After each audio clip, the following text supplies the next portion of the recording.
मैं निवेदन आपके समक्ष, हाँ, बेटी ने एक सवाल पूछा था। तो मैं मतलब वो कौन से, बेटा कौन सा जो स्तोत्र है उसकी आप बात कर रहे हैं, मुझे बताएंगे तभी पता चल पाएगा उसमें कि कौन सा स्तोत्र है जिसमें उन्होंने जो है वो त्वगिंद्री के बारे में, अर्थात जो त्वचा है उसके बारे में नहीं कहा। और साथ में आपने बताया कि जो पंच महाभूत हैं उसमें से, पंच महाभूतों में से उन्होंने जल के बारे में नहीं कहा। तो ये थोड़ा सा अगर मुझे बता देंगे तो फिर मैं उसके हिसाब से उस पर बता सकता हूँ कि ऐसा क्या वजह हो सकती है। कभी कभी जो छंद होता है उस छंद की वजह से भी ऐसी बात होती है। आ, वो अंडरस्टूड हो जाता है। जिस समय आप ज्ञानेंद्री की बात करते हैं तो तब भी अंडरस्टूड हो जाता है, और उसके बाद जब आप पंच महाभूत की बात करते हैं तो एक महाभूत का भी अगर नाम ले लिया जाता है तो उसमें बाकी के चार भी उसमें आ जाते हैं। तो आप मुझे थोड़ा सा बता दीजिएगा। अब मैं जैसा आपसे निवेदन कर रहा था कि जो पुरुष सूक्त है उस पुरुष सूक्त को आप जरूर पढ़ें। और जैसा मैं आपसे निवेदन कर रहा हूं कि आदि शंकराचार्य ने एक जो ये महाभारत का एक बड़ा इम्पोर्टेंट विष्णु सहस्त्र नाम है, इस विष्णु सहस्त्र नाम के ऊपर भी उन्होंने भाष्य लिखा है। तो आप श्रीमद् भगवत गीता जो है उसको तो आप पढ़ रहे हैं, तो गीता प्रेस गोरखपुर से आपको ये भी ग्रंथ मिल जाएगा। आप उस पर लिखेंगे, उनसे पूछेंगे अगर, तो वो उसका पुस्तक का नाम है शंकराचार्य का भाष्य है, जो है वो विष्णु सहस्त्र नाम पर। और बहुत महत्वपूर्ण है वो। पहले भी मैं आपसे निवेदन कर चुका हूं कि भगवान के जो नाम हैं उन नामों में कई नाम इस प्रकार के हैं जो आपको, हम समय गजेंद्र मोक्ष का पाठ कर रहे थे, जब हम गजेंद्र मोक्ष का स्वाध्याय कर रहे थे तब भी हमने, जैसे अज है, अज अज अजह, कि मैं कौन हूं, मैं पैदा नहीं होता हूं, उसकी उन्होंने अलग अलग तरीके से उसकी उन्होंने बड़ी सुंदर व्याख्या की है। तो आप उसको भी पढ़िए। अब मैं बात कर रहा था जहां धाता हम विश्वतोमुख, वो कहते हैं मैं कौन हूं, तो कहते हैं कि मैं धाता हूं। धाता का अर्थ क्या हुआ? धाता का अर्थ हुआ पालन करने वाला। और उस धाता के लिए, अर्थात वह जो पालन करता है, उसके लिए उन्होंने एक बात और कही, विश्वतोमुख। विश्वतोमुख अर्थात ये जो विश्व है, ये जो संसार है, इसमें कोई भी दिशा ऐसी नहीं है जिस दिशा में मेरा मुख ना हो। तो पुरुष सूक्त में आता है सहस्त्र शीर्षा पुरुष, सहस्त्र पाद, अर्थात मेरे क्या है, बहुत सारे मुख हैं, बहुत सारे मुख हैं, बहुत सारे मेरे पैर हैं। ये क्या चीज बताती है? ये संकेत करता है कि जितने भी मुख हैं वो सारे मेरे हैं, जितने भी हाथ हैं वो सारे मेरे हैं, जितने भी पैर हैं वो सारे मेरे हैं, जितने भी उदर हैं वो सारे मेरे हैं, है ना। मैं ही हूँ इस विश्व के रूप में। और दूसरा, अगर हम थोड़ा सा उसको जिस तरह से भक्ति के अंदर हम लोग देखते हैं, अगर देखें तो आपको ध्यान होगा, एक आपको उदाहरण दिया था शिवाजी का, कि शिवाजी जो हैं उनके मन में ये एक पैदा हो गया कि मैं ही अपनी प्रजा का पालन करने वाला हूं।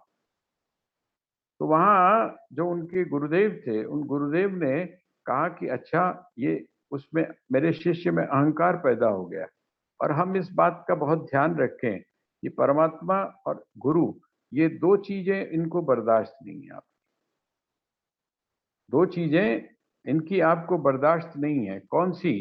कहते हैं आपका जो अहंकार है वो इनको बर्दाश्त नहीं है।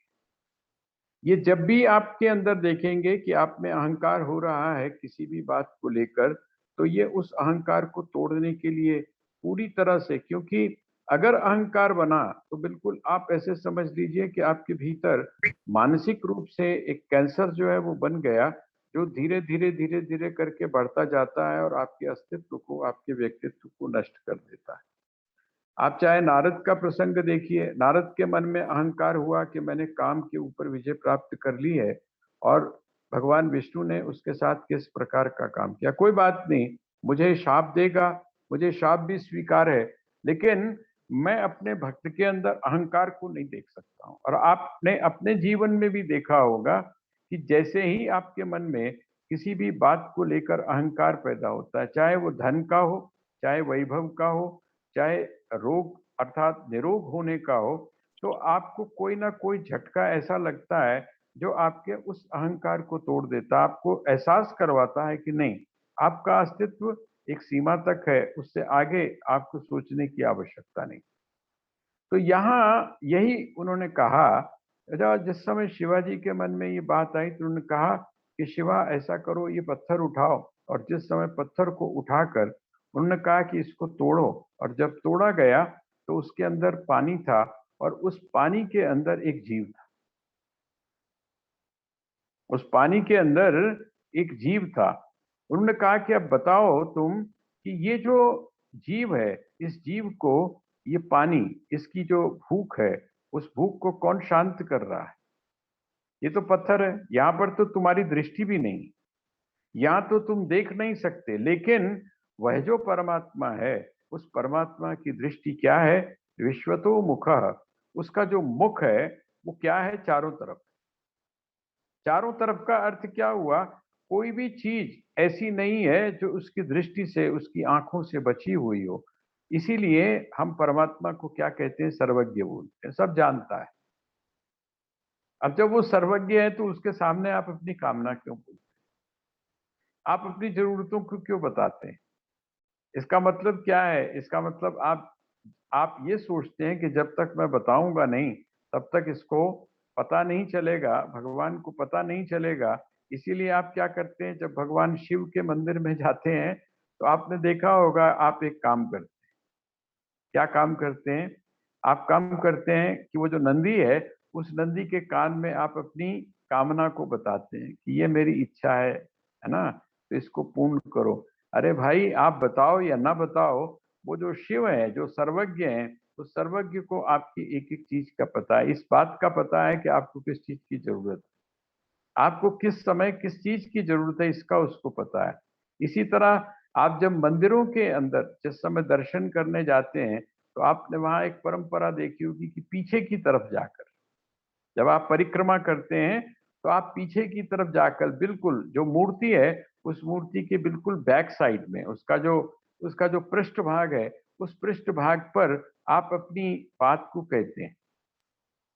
और क्या मानते हैं? आप ये मानते हैं कि भगवान यहां से सुन लेंगे। अरे भाई, भगवान को सुनाने की कोई जरूरत नहीं है, वो सब कुछ जानते हैं। इसीलिए यहाँ पर भगवान कहते हैं, धाता हम, मैं कौन हूं? मैं धाता हूं। मैं ऐसा नकली माता पिता नहीं हूं जिसको अपनी संतान की आवश्यकताओं की पूर्ति ना हो, का पता ना हो। भाई, सामान्य रूप से जो माता पिता हैं, वो जानते हैं कि मेरे बच्चे को, मेरी संतान को किस चीज की आवश्यकता है, कब आवश्यकता है। ये बात अलग है कि वो आदत बिगड़ ना जाए इसलिए आपको भले ना देते हो, लेकिन अगर उनको पता है, सचमुच पता है कि आपको जरूरत है, तो वो आपकी इच्छा की पूर्ति करते हैं, आपकी कामना की पूर्ति करते हैं। और यदि सामर्थ्य से आगे, तो वो जो परमात्मा है, उसकी तो सामर्थ्य में सब कुछ है। उसका तो ऐसा है नहीं कि आपने अगर उससे कोई चीज ऐसी मांग ली, तो उसकी जो सैलरी है भाई, उसकी सैलरी का, उसकी जो पॉकेट है, वो उसको अलाउ नहीं करती है। ऐसी बात तो है नहीं वहां पर। वहां पर तो सर्व सामर्थ्य है, उनके पास सब कुछ है देने के लिए, और सब कुछ दे भी रहे हैं। तो यहाँ पर भगवान कहते हैं, धाता हम विश्वतो मुख। और अब आगे कहते हैं, मृत्यु मृत्यु सर्वहरस चाहम। अगला जो श्लोक है, 34वां श्लोक, उसको आप पढ़ेंगे। वो अपने आप में एक उस इस श्लोक की बड़ी विलक्षणता है। ये जो श्लोक है, 34वां जो श्लोक है, इसमें आप एक चीज बड़ी विलक्षण देखेंगे, और अगर आप विचार करेंगे तो आपको समझ में भी आ जाएगा। मृत्यु सर्वहरश्चाहम, उद्भवश्च भविष्यताम, कीर्ति श्रीवाक्च नारीणाम, स्मृतिर्मेधा धृति क्षमा। ये जो ऊपर की जो लाइन है, ऊपर की जो पंक्ति है, इसमें जो दो पार्ट्स हैं, अर्थात दो जो इसके हिस्से हैं, वो कहते हैं मृत्यु सर्वहरस चाहम। मैं क्या हूं? मैं मृत्यु हूं। और मैं मृत्यु हूं तो क्या है? कैसी मृत्यु? मृत्यु क्या करती है? मृत्यु क्या करती है? आपने जो कुछ इकट्ठा कर लिया होता है ना। कभी कभी हम यहाँ, क्योंकि शांत होता है वातावरण आश्रम का, एक बार बैठकर हम सोचते हैं कि जो भी कुछ है, जो भी कुछ है, थोड़ा सा गहराई में जाकर आप सोचें, सब कुछ है। और जैसे अब कोरोना काल था, उसमें जो लोग बुजुर्ग थे, है ना, उन बुजुर्गों को लेकर हमारे मन में कभी कभी एक प्रश्न उठता था। जब भी हमारी किसी से बात होती थी, अगर हमारी उनसे बात नहीं हो पाती थी, तो अगर हम कोई परिचित व्यक्ति से अगर हम बात करते थे, तो हम यही पूछते थे, अच्छा वो है गे ना? है ना? एक एक बड़ा सीधा सीधा सवाल होता था, वो है गे ना? इसका मतलब क्या हुआ? हमको पता है, हम जानते हैं मृत्यु सर्वहरश्चाम, हमको पता है कि एक क्षण का पता नहीं। और वो क्या करती है, हम सोच कर देखें। है जो जो ज्ञान हमारा श्मशान के अंदर बना रहता है, उस ज्ञान को जरा हम संजो के उसके ऊपर हम थोड़ा सा विचार करके देखें, तो क्या है? सर्वहरश्च, सब कुछ हर लेती है। सब कुछ हर लेती है, आपके पास कुछ नहीं रहता। और वो कहते हैं कि इतना ही नहीं है, आपका ये जो सामान है, आपकी जो सामग्री है, आपके जो रिश्ते हैं, इनको तो हर ही लेती है, लेकिन सबसे कमाल की जो चीज वो हरती है, वो क्या करती है? वो आपकी जो स्मृति है, उस स्मृति का भी हरण कर लेती है। यहाँ पर एक चीज आपने देखी होगी, जब बच्चे, बहुत छोटे बच्चे जब होते हैं, अभी बच्चा थोड़ा सा संभलना शुरू हुआ है, तो कभी कभी वो हंसता है, अकेला, अकेला हंसता है। और जब वो अकेला हंसता है, तो हमारे जो बुजुर्ग थे, भाई हंसने का कोई ना कोई कारण तो चाहिए ना। ऐसा तो है नहीं कि वैसे ही, भाई हंसने का कोई ना कोई कारण चाहिए। उसको किसी ने, बच्चे ने, किसी ने गुदगुदाया है, तब उसको हंसी आनी चाहिए। कोई उसके साथ बातचीत कर रहा है, तब उसके साथ में, उसमें उसको हंसी आनी चाहिए। लेकिन वो सोया सोया, गहरी नींद में सोया हुआ है और वहां पर मुस्कुरा रहा है, तो हम बुजुर्गों से पूछते थे कि ये क्यों मुस्कुरा रहा है? आप उसकी बात छोड़ दीजिए, बच्चे की बात इसकी। आपने कभी, अगर आपके पास पेट होगा, है ना, आपके पास अगर कोई पेट आपने पाला हुआ होगा, तो आप कभी गौर करिएगा, कभी कभी एक बड़ी अजीब सी चीज होती है। वो जो पेट है वो सोया हुआ होता है। वो जो पेट है आपका, वो सोया हुआ है। आपका जो कुत्ता जो पाल रखा है, वो सोया हुआ है, और सोए सोए भी वो भौंकता है। महसूस किया कभी आपने? अगर कभी देखा हो, वो भौंकता है, चाहे वो एक बार या दो बार भौंके। अरे भाई, तू तो सोया हुआ है, क्यों भौंक रहा है ना? इसी तरह से, जिसको हम बोलते हैं, उसको पंजाबी में तो एक बड़ा अच्छा शब्द हम बड़ों से सुना करते थे, कौन है गए एक, कौन एनु हंसा कौन रहा है, इसको रुला कौन रहा है? कहते हैं विद माता हंसांदी। विद माता, विद माता का मतलब क्या हुआ? वो माता, वो माँ, जो कि ये जो पूर्व जन्म का निर्धारण करती है, जिसको हम लोग भाग्य बोलते हैं ना, जिसको हम भाग्य बोलते हैं, जिसको हम विधाता बोलते हैं, उसको, इसका मतलब कहीं ना कहीं पूर्व जन्म का संस्कार उसके अंदर बना हुआ है। इसीलिए वो अकेले में सोए हुए भी मुस्कुरा रहा है, सोए हुए ही रोना शुरू कर देता है। तो हमने, अब क्या है, अब आप सोच कर देखिए, आपको तो, या आपको मैं जब बोल रहा हूं तो आपके लिए नहीं है, मैं भी उसी में ही हूं, आप ऐसा मत सोचिएगा। हम हमको तो अपने, आज से एक साल पहले हमने क्या खाया था इसका भी पता नहीं, नहीं पता। एक साल छोड़िए, आप एक हफ्ते पहले आपने क्या खाया होगा, आपको इसका भी अंदाजा नहीं होगा। क्या किसी से बोला होगा, इसका भी अंदाजा नहीं होगा। तो कहते हैं ये जो मृत्यु है, ये क्या करती है? सर्वहर, आपका सब कुछ हरण कर लेती है। आपको अपने पूर्व जन्म का पता नहीं रहता, कहाँ आप पैदा हुए थे, सोच कर देखिए। अगर अभी इसी इसी जीवन में आपकी कितनी प्रॉब्लम है। कभी कभी आपको क्या लगता है ना, कभी कभी लगता है यार इससे तो छुटकारा कब होगा। छुटकारा ही नहीं हो रहा है। ऐसी उलझन पड़ी हुई है, एक को सुलझाते हैं तो दूसरी आके खड़ी हो जाती है, दूसरी आती है तो तीसरी। तो कई लोगों के मुख से आपने सुना होगा, भाई ए ते तादी जाएगी जदों असी टुर जावा, उसी के साथ जाएगी, उसके बिना जाने वाली नहीं है। तो अभी हम ये जो जन्म है, इस जन्म की जो समस्याएं हैं उनको लेकर जब इतने उलझे हुए हैं। अच्छा सोचिए, अगर वो जो पहले के जो आपके जन्म है उनकी सबकी अगर आपको याद होती तो क्या होता आप। चलो इस जन्म की बात, हम सारे की बात नहीं करते, 5-7 जो आपके पहले के जन्म हैं उनकी अगर आपको याद होती। अभी तो एक कोई दुश्मन बन जाता है तो आप परेशान हो जाते हैं कि हमेशा, और उसका नाम सुनते ही आप जो है फड़फड़ाना शुरू कर देते हैं। अब जो पिछले जन्म का आपका दुश्मन रहा होगा, उससे पिछले जन्म का दुश्मन, 5-7 दुश्मन अगर आपके ऐसे हो जाएं और आप ये सोचना शुरू किए ओने मेरे नाल एक कीता सी, ओने मेरे नाल एक कीता सी, तो जिंदगी क्या हो जाएगी, दूभर हो जाएगी। जीना जो है दूभर हो जाएगा। यहाँ पर जो थोड़ी बहुत आपको राहत मिलती है, थोड़ा बहुत जो सुकून मिलता है, वो भी आपका समाप्त हो जाएगा। यहाँ पर वो कहते हैं मृत्यु सर्वहरस चाहम। मैं मैं मृत्यु हूं। क्या करता हूं मैं, सब कुछ हरण कर लेता हूं।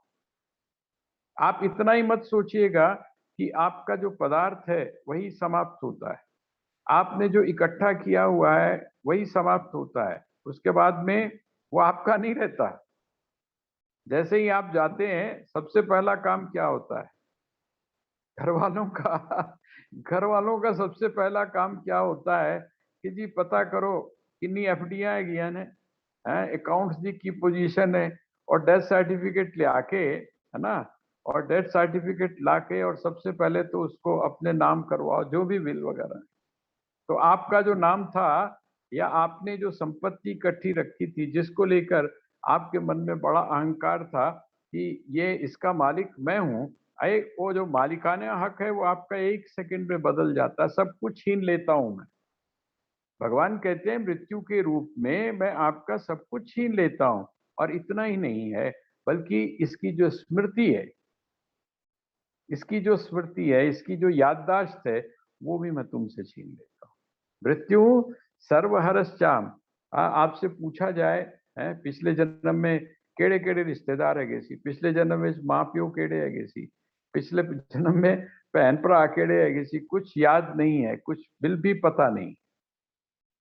ठीक है, तो मृत्यु सर्वहरश्चाहम और उद्भवश्च भविष्यताम। उद्भवश्च भविष्यताम। उद्भव का अर्थ क्या है, मैं उत्पन्न करने वाला हूं। किसका, जो आगे होने वाला है उसका उत्पन्न करने वाला। देखिए मृत्यु क्या है, मृत्यु तो अतीत है। जिस समय हम मृत्यु बोलते हैं तो मृत्यु के बाद में सब कुछ अतीत अर्थात पीछे हो जाता है, पीछे खत्म हो गया, है ना। जिसको हम बोलते हैं कल और काल एक ही चीजें है ना। काल जब आता है तो आज आज नहीं रहता, वो कल हो जाता है। तब हम है की जगह क्या प्रयोग करते हैं, है ना। है जो शब्द है उसकी जगह हम क्या प्रयोग करते हैं, था। था। है की जगह हम था का प्रयोग कर देते हैं। इसका मतलब जो वर्तमान काल था वो वर्तमान काल क्या बन जाता है, अतीत बन जाता है। वो कहते हैं मैं अतीत को ही नहीं छीनता हूं, बल्कि मैं क्या करता हूं, कहते हैं कि मैं जो भविष्य है उस भविष्य को उत्पन्न करता हूं, भविष्य की उत्पत्ति करता हूं। कल के लिए मैं तैयारी कर जो करता है, अर्थात भविष्य कौन है, तो कहते हैं भविष्य भी मैं ही हूं, अतीत भी मैं ही हूं, भविष्य भी मैं ही हूं, और वर्तमान जो है वो भी मैं हूं। अर्थात काल जो है, काल को हम तीन ही हिस्सों में बांटते हैं ना प्रमुख रूप से। एक तो जो बीत गया, एक वो है, एक जो अभी चल रहा है वो है, और एक जो आगे आने वाला है वो है, वो कहते हैं ये जो तीनों काल हैं, ये तीनों काल, तीनों जो समय है, ये समय कौन है? वो कहते हैं मैं ही हूं। अब देखिए, जिसकी मैं आपसे चर्चा कर रहा था, और हमारे पूज्य जो डॉक्टर स्वामी किशोरदास जी महाराज थे, वो एक बात कहा करते थे। वो कहते थे, देखिए भगवान ने बाकी सब चीजों के लिए तो एक एक विशेषण बताए, लेकिन यहां पर स्त्री जो है, नारी जो है, उस नारी के रूप में उन्होंने क्या बताया? ये कितने सारे हैं, है ना? नारी नाम, नारियों में मैं कौन हूं? देखिए, नारियों की, स्त्रियों की जो विशेषताएं हैं वो यहां पर बताई।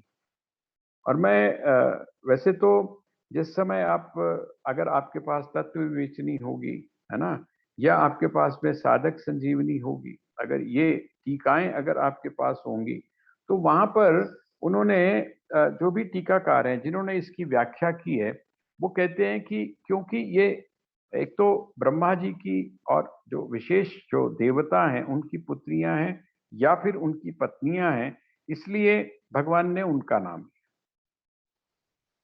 लेकिन देखिए, जब उनका नाम रखा गया, किसी का नाम कीर्ति रखा गया, है ना, और किसी का नाम श्री रखा गया, जब ये नाम रखा गया, इसका मतलब ये जो शब्द था, ये शब्द उससे पहले भी था। वेदों में इस शब्द का प्रयोग है, और ये जो शब्द है, इस शब्द का अर्थ कहाँ से निकलता है? तो एक तो अर्थ ये निकलता है, जैसे अब आप नाम रूप है ना? अब जैसे मुझे, मेरे को ही घर में क्या बोलते हैं? हरिओम बोलते हैं घर में।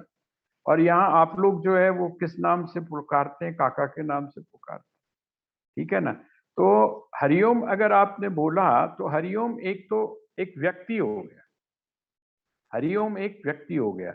लेकिन वो जो व्यक्ति है वही मात्र हरिओम नहीं है, बल्कि हरिओम का एक व्युत्पत्ति परक अर्थ हुई। ओम लगा हुआ है, उससे पहले हरि शब्द का प्रयोग है, उसका अर्थ है। इसका मतलब जिस व्यक्ति का नाम रखा गया है उससे पहले भी वो चीज थी। तो वो चीज क्या है? स्त्रियों में मैं क्या हूं? मैंने पीछे भी आपसे बताया था, वहां स्त्री शब्द का प्रयोग था, तो स्त्री शब्द का अर्थ होता है लज्जा।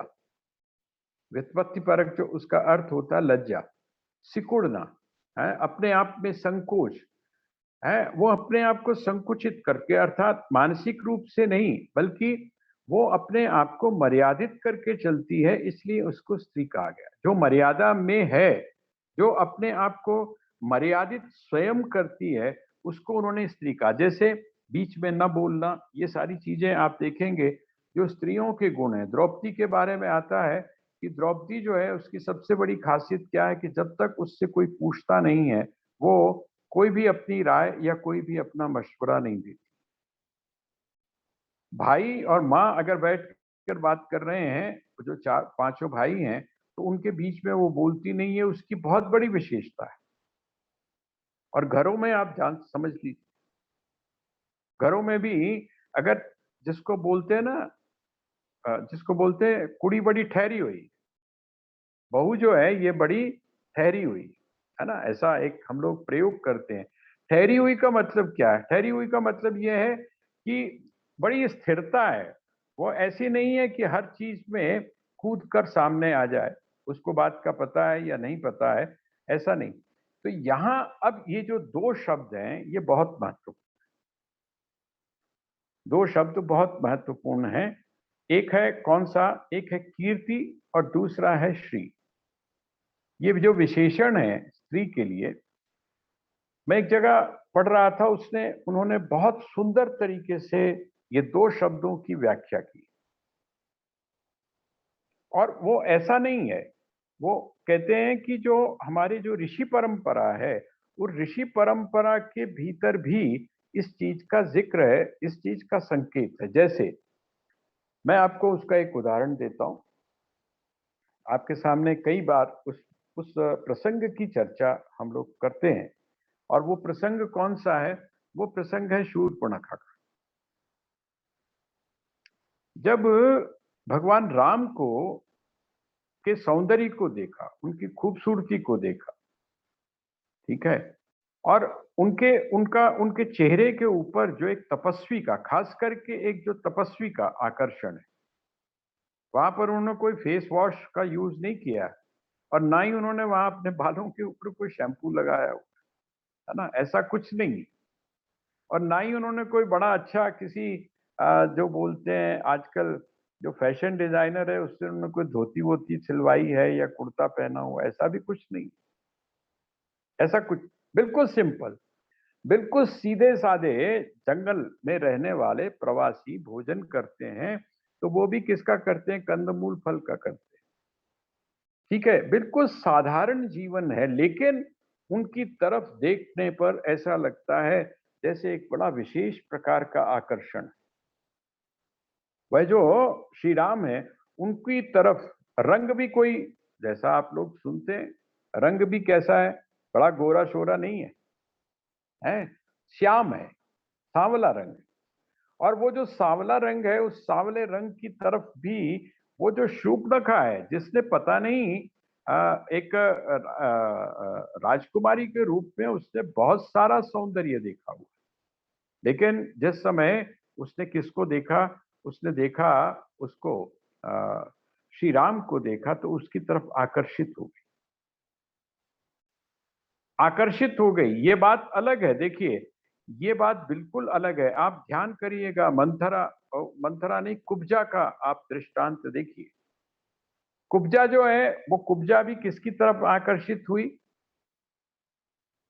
श्रीमद् भागवत आप लोग पढ़ते हैं ना, वो भी वो जो श्याम सांवला सा जो था कृष्ण, उस कृष्ण को देखकर उसकी तरफ आकर्षित हो गई। वो कथा आप लोगों ने सुनी हुई है। यहां पर भी आकर्षित हुई, लेकिन आकर्षित होने के बाद उसने जो एक काम गलत किया, शूर्पणखा ने जो एक काम गलत किया, वो क्या गलत किया? उसका जो प्रयोग है, आकर्षण जो है, जैसे एक एक होता है ना कि बच्चा जो है वो बहुत अच्छा आपको लग रहा है, एक युवक, तो आप में क्या भावना पैदा होती? पुत्रत्व की भावना पैदा होती। जैसे हम लोग आमतौर पे एक प्रयोग, मतलब एक शब्द का प्रयोग करते हैं कि उसको देखता हूं मैं ऐसा, तो मुझे ऐसा लगता है जैसे मेरी बहन खड़ी। जब मैं उनको देखता हूं तो मुझे ऐसा लगता है जैसे कि उनमें मातृत्व जो है, माँ की जो भावना है, वो माँ की भावना स्पष्ट होके आ रही है। वो कहां से आ रही है?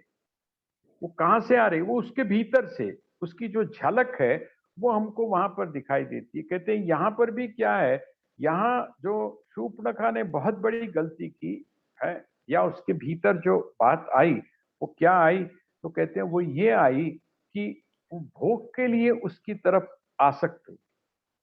उसका जो आकर्षण था उनकी तरफ, है वो किसकी तरफ हो गया? वो भोग के डायरेक्शन में चला गया। अगर वही मातृत्व के रूप में होता तो क्या होता?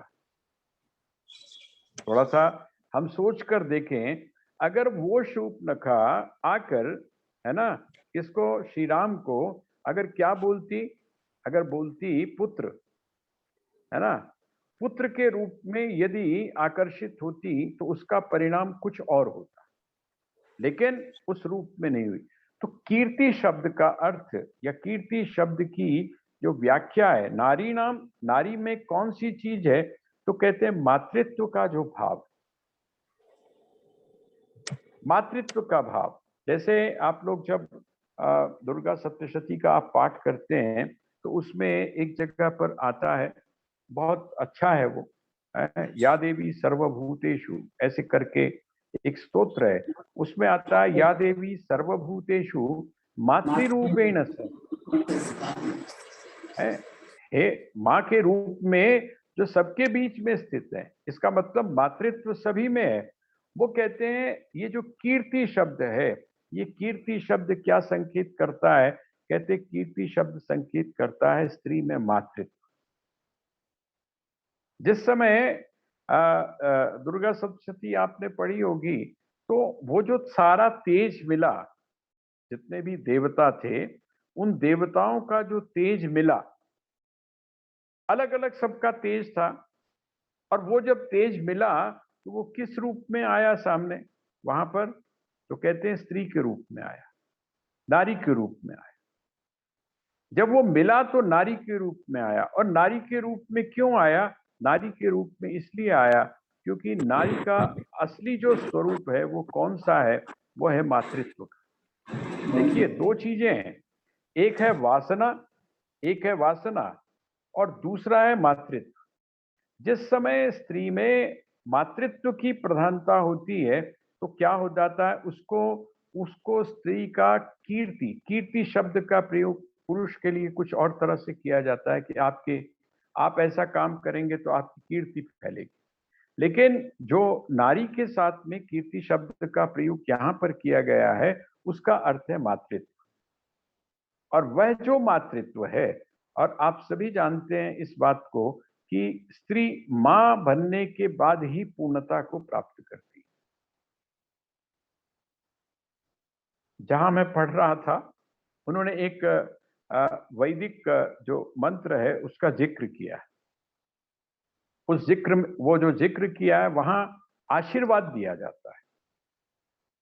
किसको किसको आशीर्वाद दिया जाता है? जो पुत्रवधू होती है, जो स्त्री होती है, उसको आशीर्वाद देते हैं। और आशीर्वाद क्या देते हैं? जो बड़े हैं वो आशीर्वाद देते हैं।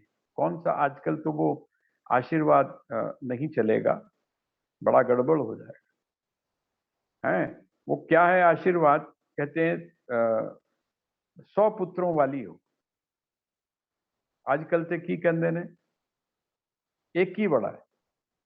वैसे तो अब वो एक भी जो है उसको भी नकार रहे हैं लोग, वो कहते हैं उसकी भी कोई जरूरत नहीं है ना।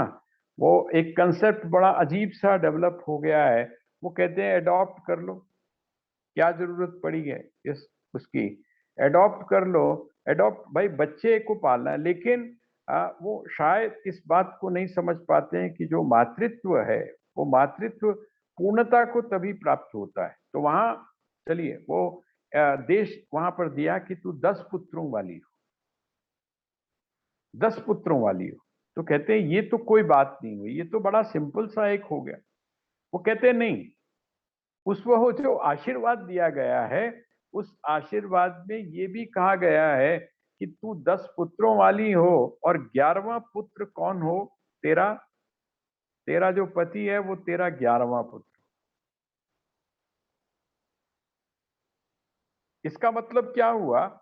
जिस समय एक स्थिति ऐसी पहुंच जाती, और जो लोग इस बात को, इस साधना पद्धति को या इस रूप को जानते हैं, स्त्री के मातृत्व को, रूप को जानते हैं, तो मैंने कई जगह सुना है कि एक उम्र के बाद में, एक आयु के बाद में वो लोग इसी शब्द का प्रयोग करते हैं। और वो जो भावना है, वो अगर आप देखेंगे वहां पर, तो मातृत्व की भावना है।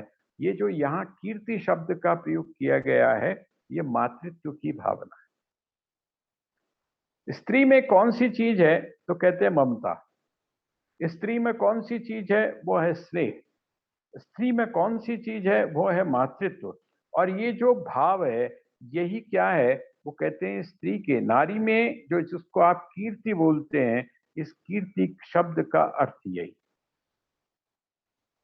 अब एक दूसरी चीज आती है जिसको आपने श्री बोला। यहां पर क्या बोला? एक तो कीर्ति, सबसे पहला कीर्ति, और दूसरा श्री।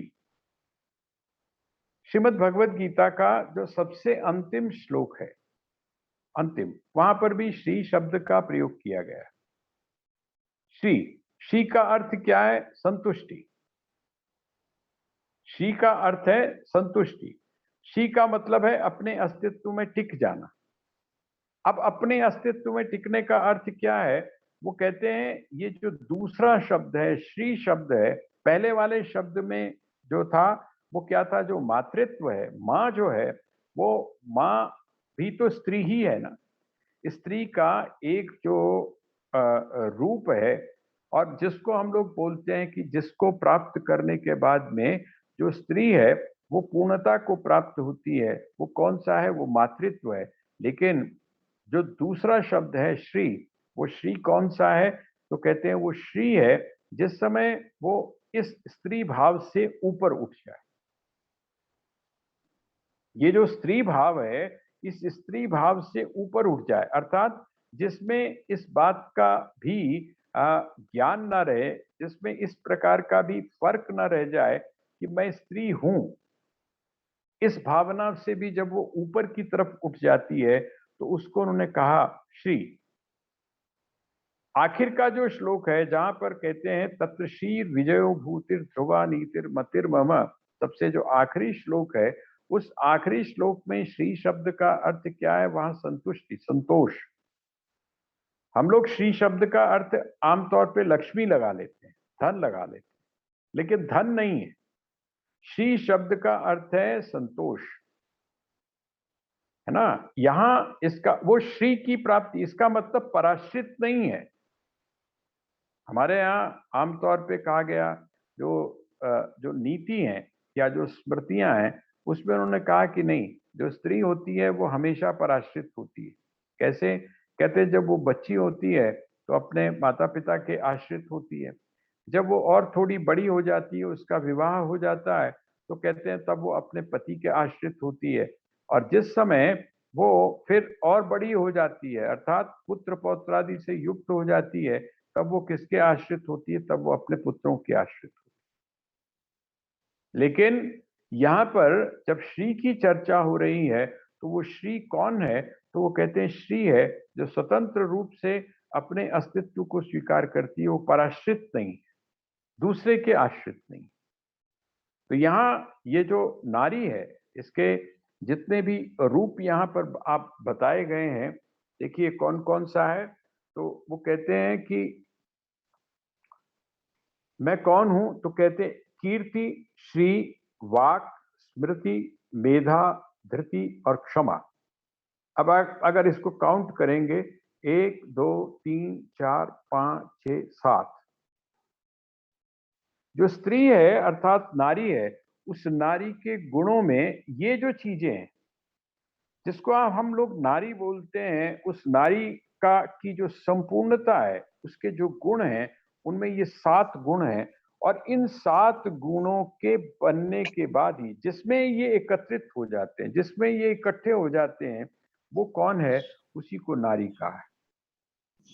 बाकी तो उन्होंने एक एक गुण गिला दिए कि उसमें मैं ये हूं, उसमें मैं ये हूं, लेकिन जो स्त्री है, उस स्त्री की संपूर्णता इस 7 चीजों के साथ में है। तो भगवान ने इसका अर्थ क्या हुआ, नारी का जिस तरह से व्याख्यान किया है और नारी के भीतर जिन गुणों की उन्होंने चर्चा की है, वो नारी की उच्चता को हमारे साथ, हमारी जो संस्कृति है और जिसको हम भारतीय संस्कृति बोलते हैं, उस भारतीय संस्कृति में स्त्री का स्थान क्या है, नारी को किस दृष्टि से देखा जाता है, वो ये जो श्लोक है ये संकेत करता है। तो ये जो 2 शब्द हैं, इन 2 शब्दों को हम सामान्य तौर पे ना लें, जैसा मैंने आपसे निवेदन किया, क्योंकि ये प्रमुख जो हमारे देवता हैं, कुछ उनकी स्त्रियां भी हैं और साथ में इनका जो संबंध है वो किसके साथ में है? दक्ष की पुत्री के साथ में है, एक ऋषि की बेटी के साथ में है। इसलिए भी उनको कुछ लोग कहते हैं कि इसलिए भगवान ने उनका नाम लिया, लेकिन ये क्योंकि गुण हैं, और वो जो गुण हैं, उन गुणों के आधार पर, जैसे जब श्री राम का नाम रखा गया तो क्या रखा गया? जिस समय श्री कृष्ण का नाम रखा गया तो क्यों रखा गया? कृष्ण ही नाम क्यों रखा गया? कहते हैं इसलिए कृष्ण नाम रखा गया क्योंकि उनको देखकर प्रत्येक व्यक्ति, चाहे वो अपना होता था